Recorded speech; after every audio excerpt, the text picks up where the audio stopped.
3 wins in a row and winning football. Where are the haters now?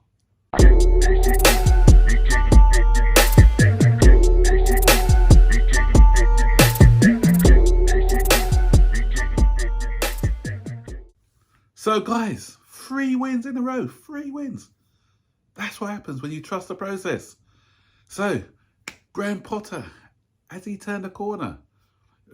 Another good performance yesterday, different kind of performance, a performance where we didn't dominate the possession, but what we did was with the ball was superb. The way that he changed in tactics, he changed 3 times the way that we were playing. He switched formations. The players are now taken on board what Graham Potter is trying to do. And now we are witnessing Potter ball. Where are the haters now? Where are they? Because yesterday, not only did we get a victory, but we also played some good, entertaining football. The going says that form is temporary, class is permanent. And with the players we've got, they are too good to be in this doldrums for so long. We've heard so many conspiracy theories that they're not playing for the manager. The last 3 games, does this look like a bunch of players not playing for the manager? We were told that he had 3 games to save his job. If these guys were not playing for the manager, in those 3 games, they were the down tools. Okay, probably not the Champions League because anyone with a bit of pride would want to win that tournament. But in the league games, they're probably down tools. But they haven't done that, guys. And that's what I'm saying. It's all about form. It's all about confidence. And so when you have someone like Kai Havertz, for instance, who, you know, and I said I've been critical of him as well. But again, I've also, when being critical of him, I'm saying that I've given reasons why he hasn't really performed, because he's playing in a position that he's not familiar with. It's not his best position, and the confidence has gone out of his game. But yesterday, you know, that performance against Dortmund did a great deal for the guy's confidence. And you saw by the way that he took that goal yesterday that was a confident Havertz. If that was a couple of weeks ago, that nonchalant lift over the goalkeeper would have been going straight into the arm of the goalkeeper, and would have been criticising him. Don't get me wrong. The reason I've criticised Havertz in the past, you know, whilst, as I said, having a bit of sympathy for him, is because I know what he can produce. And yesterday, he showed what he can produce. On Tuesday, he showed what he can produce. I just wanted more from Havertz, and now I'm getting more from Havertz. So with this sort of Havertz, you know, he's surrounded by good players now. He's got a lot to offer for this Chelsea side. So, you know, fair play to Havertz for proving many people in this fan base wrong. But as I keep saying, it's about the consistency now. He showed it in 2.5 games. If he shows this now until the end of the season, then, you know, it's all looking good for next season. And as I said, we've got a formation what suits the players now. I mentioned that in the other 2 videos, and we're looking so much more comfortable in the way that we play. Ben Chilwell, and that's the other thing. People are coming back from injuries. People are coming back fit, rearing to go, strong. And Ben Chilwell is testament of that as well. You know, down that left-hand side, his drive, his pace, his determination, it changes the dimension of the way we play. You know, he's always a winning runner down that side. So people like Fernandes have got people to pass the ball forward to, you know, and he pushes the other side back, creating space down the other side. You know, when he's out of the side, we lose that sort of dimension, and everything is kind of funneled to the right, and people know that the left doesn't give a good threat. Cucurella, he's more, for me, as a more aggressive defender. He fits that role in the back 3, actually. You know, running up and down the flank. He doesn't give us, although he's got quality, he doesn't give us that drive that Ben Chilwell gives us. So that sort of takes a little bit out of the attacking thrust out of our game.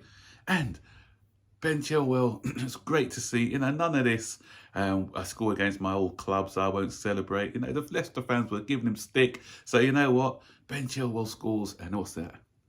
What you saying now, Leicester fans? Can't hear you, mate. Can't hear you. So great to see, great to see. And even Fofana, they're giving stick to, he was, up for the game. And Fofana, talking about Fofana, since he's come back into the side, a lot of people, that's the thing, people in our fan base, why did we waste this money on this? This guy's been injured half the time, and I heard some people criticising him. You can't make it up, can you? This guy, he's come back now, and this is why we paid the money for him. He's going to be a superb, world-class player in the making.